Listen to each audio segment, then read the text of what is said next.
Amerikadagi darajadan tashqari boy Microsoftning qurg'uvchisi Bill Gates ayoli bilan ajrashganligini jakarladi. U tilga olgan ajrashish sababi bo'lsa, ikki taraf birlikda ilgirlashga amalsiz ekanligidir. Bu sabab sal eshib ketdimi qandoq? Orqada Amerika ko'ngilchi to'rbekti TMZ Bill Gates bilan Melinda sud mahkamasiga sungan ajrashish hujjatini oshkorladi. Bularning ichidagi ba'zi tafsilotlar kishini hayron qoldirdi. U bo'lsa-mu bu hujjatni topshirish vaqti 2021 yili 5-oyning 3-kuni tushdan keyin soat 1:54 minut o'tganda bo'lib, bu Bill Gatesning 5-oyning 3-kuni tushdan keyin soat 4:30 minut o'tganda to'ydan ajrashganligini e'lon qilgan bilan faqat 2 soat 36 minutlik farq etadi. Bu balkim Bill Gates hujjatni topshirsa to'ydan ajrashish ahvolini yo'shirg'ilib bo'lmaydiganligini his qilgan bo'lishi mumkin. Shunga u oldi bilan to'rda to'ydan ajrashish xabarini oshkora e'lon qilgan. Ikkinchidan bu to'ydan ajrashish hujjatini Melinda tashabbuskorlik bilan iltimos qilgan bo'lib, Bill Gates to'ydan ajrashgan bir taraf hisoblanadi.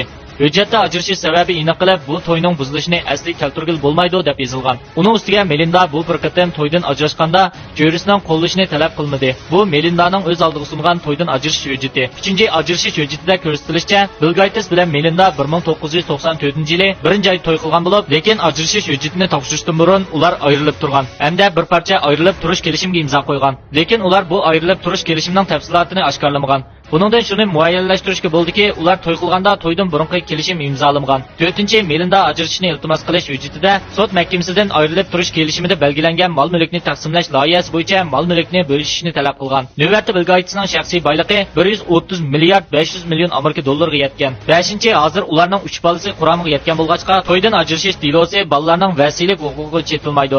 6-chi Melinda sud mahkamasidan Bill Gatesga qo'g'dash buyrug'i yoki cheklash buyrug'i tushirishni talab qilmadi. 7-chi Melinda ajrashish hujjatida o'zining ismini o'zgartirishni talab qilmagan. Ya'ni hech bo'lmaganda hozir uning ismi Melinda Gates bo'lib turaverdi ekan. 8-chi to'ydan ajrashish hujjatida bu deloning oxirgi sud vaqti 2022-yili 4-oyda qilib bekitilgan. Biroq ular muddatdan burun to'ydan ajrashishi mumkin. Qanday bo'lmasin Bill Gates mo ajrashib ketganligini jakarladi. Demak, u amaliyotni qabul qildi. Uning ustiga ikki taraf ilgari ayrilib turish kelishimini imzolab, mol-mulkni bo'lishib bo'lgan. Oxirda u ikkisining bundan keyin yaxshi turmush kechirishiga tilakdoshmiz. Yaxshi bir salon maxfiy